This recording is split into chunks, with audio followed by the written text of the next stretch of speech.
Hola, ¿qué tal? Bienvenidos a este curso de Humanidad de Estrés. Y bueno, antes de comenzar con el tema, como se hace propiamente, pues permite recordarte lo que vimos en la anterior grabación, que si bien también se relaciona con esto que explicaré a continuación. También estaremos hablando del hombre, pero si te fijas en comparación del título que tenemos aquí, que puedes notar y puedes leer, la pregunta anterior era ¿qué es lo que lo hace ser hombre? Y en este caso, si recordarás, pues primero te mostré unas pequeñas imágenes en las cuales, al parecer, nuestra propia definición de lo que lo hace ser una persona o cómo distinguimos a alguien que es un ser humano, pongámoslo así, o un hombre, decimos que realmente lo vemos como alguien que tiene espíritu, alma o mente y cuerpo. O por otra cosa, son aquellas personas que nos damos cuenta de que existimos y que a su vez podemos pensar, reflexionar. Si bien este concepto, como bien también te lo había comentado, puede ser que sea aplicable para un cierto tipo de época o histórico. Es decir, los autores que se han interesado por el hombre dan una definición en concreto. Es decir, que el hombre tiene que tener solo una sola característica y que eso lo convierte en hombre. Sin embargo, quedan inconvenientes porque a lo mejor si bien el hombre es esa característica que dicen, pero es mucho más que eso. ¿Sale? Y esto puede, darse cuenta a partir de lo siguiente. Ciertos autores postulan que realmente lo que los hace ser hombres, lo que nos hace ser humanos, para no solo decir que no nos diferencian solo los hombres y dejándolo a las mujeres, para decir, obviamente lo que nos hace ser humanos es el pensamiento racional. Pero si bien esta a veces puede tener algunas complicaciones, por lo mismo de que hay algunas personas que por algún cierto tipo de enfermedad, pues tienen que dejar de consumir cierto tipo de alimentos, tienen que dejar cierto tipo de actividades, pero cuando las hacen o consumen eso que no tienen que consumir, realmente pensamos, bueno, entonces realmente sigue siendo un humano porque deja al parecer sus acciones, hacen pensar que no tiene razón, que no reflexiona las consecuencias de sus acciones. Y bueno, para ese tipo de, de definición de lo que nos hace ser humanos, vimos a distintos tipos de filósofos, que en este caso vimos a Mirándola, después vimos en este caso a Descartes y por último vimos a Putman, donde nos decía Mirándola que realmente el hombre tiene que pasar por tres estadios o por varias etapas, en la cual primero pues, postulaba que era la filosofía, luego después de ahí la moral y por último, en este caso, la teología, perdón, en la cual, primeramente, el hombre se da cuenta de que existe y que cuando se da cuenta de que existe, pues tiene esta voluntad de decidir y que esta voluntad de decidir tiene que ser encaminada al Padre, es decir, a la persona que lo creó. Y es por ello que, a partir de que se introduce a la teología, se da cuenta que su finalidad es la semejanza a su creador. Sin embargo, para mirándolo en esta época, se da cuenta que los hombres dejan de filosofar o que realmente no quieren llegar a esa finalidad a la cual tienden, que realmente, si bien lo recuerdas, se da a partir de la muerte, que no es una muerte, sino es un renacer y juntarse o religarse con su creador. Y realmente dice Mirándola que no lo tomen en cuenta en ese momento en su época y que también hoy en día se puede aplicar porque la filosofía no es algo que traiga como tal algo en concreto o que realmente no se dan cuenta de lo importante que es la filosofía en sí misma y de lo que es el conocimiento. Entonces critica esta postura de no hacerle caso a esto que nos trae la filosofía y pasar por esos estadios.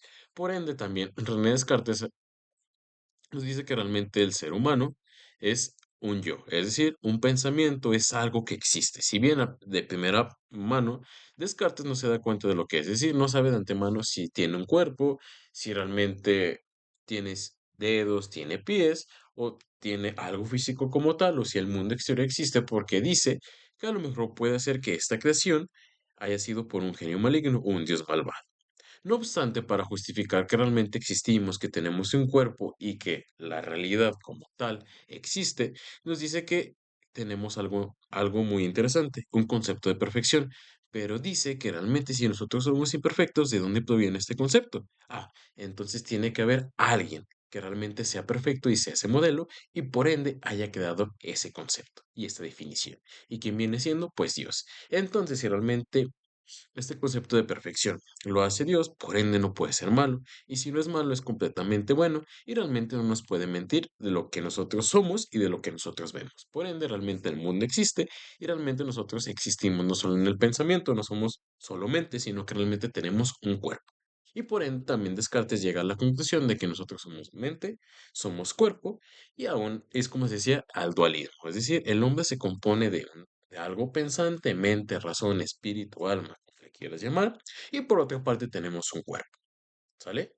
Y por último, Putman también nos decía que este concepto, él lo jugaba con el concepto de la verdad o lo postulaba que este concepto no es aquello que nos diga qué teoría es más verdadera, qué teoría no es tan satisfactoria, qué teoría se puede aplicar, sino que la verdad consiste en decir, bueno, el hombre es racional. Pero antes de eso, según Putman, tenemos que ver los valores, los principios que realmente nos hacen ser racional. Como bien te lo decía, bueno, el hombre puede ser racional y tiene esa característica, no lo dudo. Sin embargo, antes de ser racionales, tenemos que seguir normas, en este caso, reglas de las cuales decir, estas reglas que estoy aplicando son adecuadas, son óptimas para una buena convivencia entre lo que yo puedo actuar y sobre todo con los demás que me relacionan. Y eso realmente me hace ser racional. Es decir, antes de realmente postular que somos racionales, tiene que haber algo en lo cual nos justifiquemos o en aquellas acciones, decisiones o normas en la cual justificar nuestra racionalidad. Entonces dice Putman que realmente la verdad consiste en encontrar este tipo de reglas, parámetros, normas que nos hacen ser racionales. Y eso consiste en la verdad, porque realmente nos damos cuenta de cómo es el mundo, cómo realmente puedo actuar dentro de él. A eso se refiere Putman con la verdad. Entonces, en este caso, la esencia del hombre, si bien puede ser racional, no obstante, esta racionalidad no solo consiste en, bueno, voy a hacer estas reglas y realmente ya no las voy a cambiar, sino que realmente, como lo vimos en clases, bueno, más bien, en grabaciones anteriores, consiste en examinar ese tipo de normas, reglas y a su vez darse cuenta que el hombre constantemente se tiene que dar una personalidad nueva. ¿Y por qué nueva? Porque también lo vimos en anteriores profesiones, que es que tenemos diferentes tipos de finalidades, no solo una. Para algunos filósofos, y en este caso será la de Dios, pero aún así mismo para alcanzar la finalidad de Dios tenemos que hacer diferentes tipos de finalidades para llegar a nuestra finalidad última, que es asemejarnos a nuestro Padre. Y me puede decir, bueno, entonces, para aquí todo este recordatorio de lo que hemos visto, porque realmente se relaciona con ese tema, que es con la pregunta siguiente. ¿Cuál es la esencia del hombre? Una en este caso ya vimos, bueno, es razón, es razonable y tiene que seguir cierto tipo de parámetros, pero bien, este tipo de razón que utiliza, si lo dejemos así, o realmente como el hombre se tiene que construir constantemente, ¿para qué se tiene que construir constantemente? ¿Para hacer el mal? ¿Para hacer el bien? Y si realmente tiene esta capacidad de elegir, ¿siempre elige el mal? ¿O cómo darse cuenta que está actuando de una mala manera? Es decir, ¿cuál es la esencia del hombre? Desde que nacemos nosotros tendemos hacia algo. Eso ya lo hemos visto en Humanidades 2, que fue nuestro principal tema, que vimos a algunos filósofos, que fue a Thomas Hobbes, y en este caso vimos también a Rousseau, que nos decían cuál es la esencia del hombre, si hay algo innato que lo hace actuar de cierta manera, o lo hace tender hacia cierto tipo de cosas, y realmente nos hace postularnos, como bien te lo voy a decir, si el hombre es bueno o es malo por naturaleza. Es decir, ya vimos con los otros filósofos que realmente el hombre tiene razón o que realmente esta razón no es algo definitorio, sino algo que realmente es importante dentro del actuar del acontecer del hombre. Sin embargo, se necesitan reglas, pero realmente cuando nosotros hacemos este tipo de reglas y normas, ¿las hacemos para bien o las hacemos para mal? Y si realmente las hacemos para bien o para mal, esto nos da una explicación de que realmente desde que nacemos nosotros tendemos hacia la maldad o hacia la bondad. Y es algo que también vamos a retomar. Si te fijas, son dos preguntas distintas. La primera que vimos en la profesión 3 se refiere a algo característico, una característica que nos define de los otros seres vivos. Y esta, una vez que realmente nos damos cuenta cuál es nuestra característica como talmente propia, decimos, bueno, esta característica que tenemos entonces nos hace ser buenos, nos hace ser malos, o realmente ni buenos ni malos, sino realmente es, en este caso, la esencia del hombre, construirse constantemente. Y es algo que vamos a ver a continuación. Y bueno, como bien te lo adelantaba, pues uno de los principales filósofos que vimos fue Jean-Jacques Rousseau, que en este caso fue un filósofo suizo que vivió en Ginebra en 1712 y que realmente estaba o coincidía con las ideas de Diderot y Voltaire. Y bien te lo explicaba que en este libro del Cándido del Optimismo se refleja mucho, en este caso que lo escribió Voltaire, se refleja mucho de la teoría de Rousseau. ¿Y en qué consistía esa teoría de Rousseau? Bueno, te la explico en caso de que no la recuerdas. Nos decía realmente Rousseau que, bien lo decía esta palabra, o más bien esta frase. El hombre ha nacido libre y sin embargo por todas partes se encuentra encadenado. Es decir, que realmente el hombre nace con un cierto tipo de voluntad a hacer el bien. Sin embargo, en una sociedad en la que vive se siente encadenado. Es decir, realmente tiene reglas, tiene en este caso condiciones que seguir y eso hace que realmente se sienta privado, se sienta en este caso encarcelado. No sé si te ha pasado así, de que realmente tú quieres actuar, no sé, de una cierta manera, porque realmente tu tendencia es hacer el bien. No obstante, cuando llegas a la realidad te das cuenta de que no se pueden hacer las cosas como tal quieres, que a lo mejor las personas o realmente la sociedad te priva mucho, que te pone candados para que no actúes de la manera, a pesar de que sea correcta, te restringe de una manera que te desmotiva. Y según Rousseau, realmente eso pasa, que realmente el hombre nace siendo bueno, nace con una voluntad de querer hacer el bienestar, sin embargo, dentro de la sociedad le ponen ciertos límites que realmente lo hacen sentir aprisionado. Y realmente lo encontramos, como bien dice, limitado por las redes y las autoridades en la sociedad.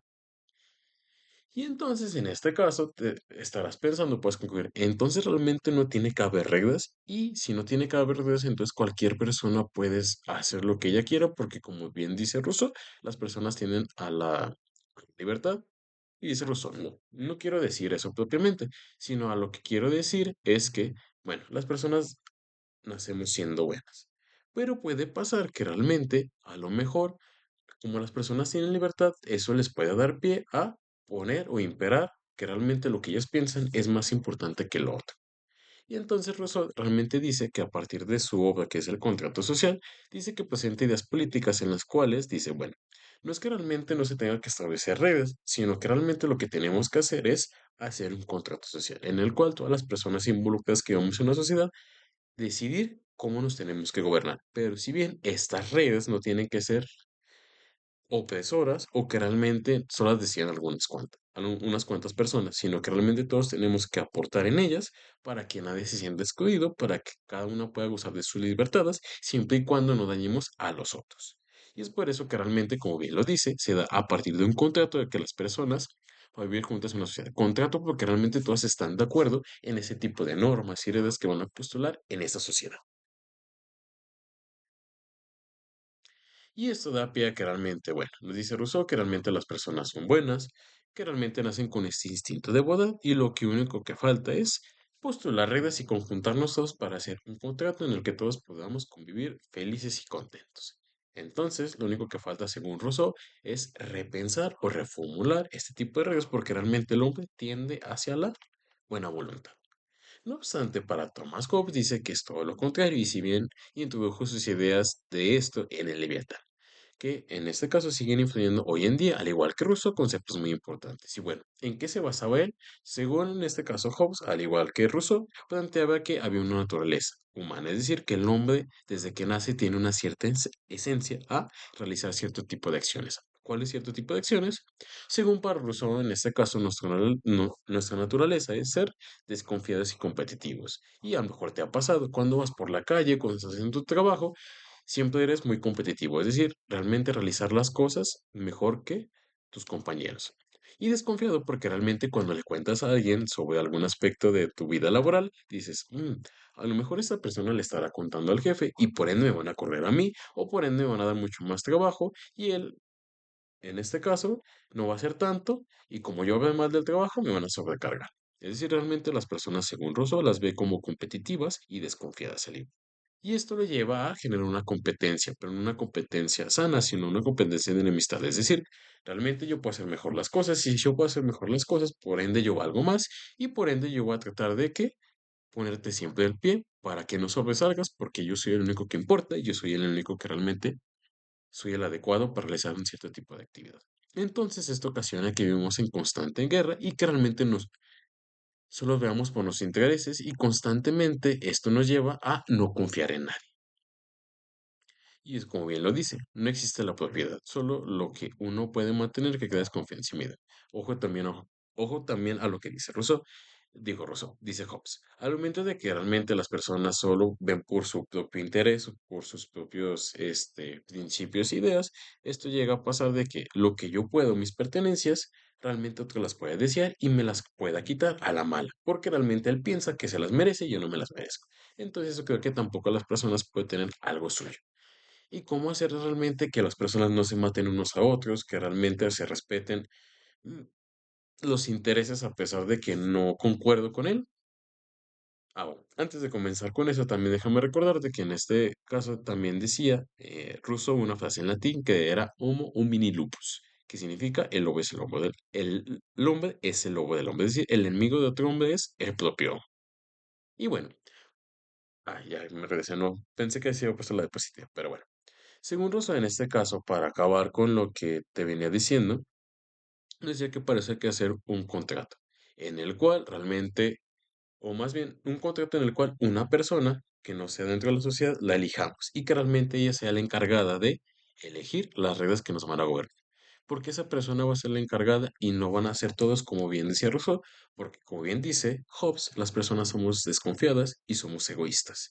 Y realmente, si hacemos un contrato entre todas las personas que vimos, unas van a querer poner cierto tipo de reglas que solo los beneficia a ellos o un cierto sector, o a personas que en este caso piensen igual que ellos.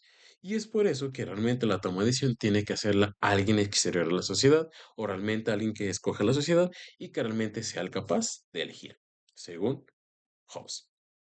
Entonces, como nos plantea que realmente la toma de decisiones, lo que normalmente nosotros hacemos, lo hacemos por egoístas, ¿sale? Entonces aquí hay dos explicaciones. La de Rousseau, que nos dice que realmente el hombre es bueno y siempre tiende hacia la bondad, pero por otro lado, a Hobbes, que realmente nos dice que la esencia del hombre es hacia el mal. Y esto nos da pie a que todas las acciones que haga el hombre, podamos decir que hay dicotomía, es decir, hay acciones que realmente tanto buenas como malas y que realmente cada una de las acciones o decisiones que nosotros tomemos siempre se van a evaluar por las consecuencias positivas o las consecuencias negativas que traiga tanto una y otra. Y es cuando realmente nos ponemos a pensar, dice, bueno, hizo esto una cierta persona. Entonces, evaluando tanto lo bueno como lo malo, podemos ir a, realmente la persona hizo este accionar o realmente la persona se puede definir o al hombre se le puede definir o al ser humano como una persona tanto buena como mala. Entonces, este tipo de accionar o las decisiones que tomemos siempre se van a ver por las consecuencias negativas y positivas. Y un ejemplo de esto puede ser la bomba atómica. Como si bien lo puedes ver en el cuadro, los aspectos perjudiciales, pero también aspectos benéficos de lo que fue este gran descubrimiento. Es decir, nuestro accionar siempre está tendiente, como bien te lo explicaba, a las acciones positivas o negativas que nosotros a lo mejor no las vemos propiamente en ese instante, pero ya examinándolas o ya una vez que las actuamos, se da en esa dicotomía entre lo positivo y lo negativo que sacamos de cada una de ellas. Y bueno, en los aspectos perjudiciales de la bomba atómica, que realmente lo podemos ver de la siguiente manera. Para el pueblo japonés en general fue un suceso que dejó marcada la historia de su país, pues las muertes y la destrucción fue inconmensurable, como bien lo decimos en la bomba atómica que fue de Hiroshima, que realmente la destruyó y que realmente dejó completamente deshabitada y para aquellas personas que sobrevivieron, pues tuvieron algunas mutaciones de su cuerpo. Por otra parte, es algo negativo y algo que realmente no se puede negar. Y pues decir, bueno, pero ¿qué hay de positivo en realmente en este tipo de muertes y en este tipo de tecnología que se utilizó en ese entonces? Bueno, según este cuadro nos dice lo siguiente, para el gobierno y algunas fracciones del pueblo de los Estados Unidos de América, fue un gran logro, digno de orgullo nacional haber concluido victorioso la Segunda Guerra Mundial. Es decir, por un aspecto se mataron gentes y por otro lado, bueno, se concluyó la Guerra Mundial acabando con este régimen nazi, que es lo positivo, que realmente ellos se rindieron a partir de esta nueva tecnología que se veía incorporando en las guerras. Aún así me puedes cuestionar, bueno, entonces realmente para ganar una guerra, ¿es moral o es bueno en este caso matar a las gentes para que realmente se rinda a alguien? Porque en este caso de Hiroshima, pues eran personas pues inocentes que realmente coexistían dentro de ese territorio. Y me puede decir, entonces, ¿es bueno realmente acabar con la guerra siempre y cuando se sacrifiquen personas que a lo mejor nadie tiene que ver? Eso puede ser cuestionable. Pero a lo mejor dentro de estos aspectos es algo positivo que realmente se acabó con la guerra mundial y también se puede cuestionar, pero esa es la manera correcta o había otras maneras, ¿vale? Y eso es la tendiente o algo latente que realmente tenemos en nuestro accionar, que realmente siempre se vea por lo positivo o lo negativo que cada una de nuestras acciones puede llevar a cabo.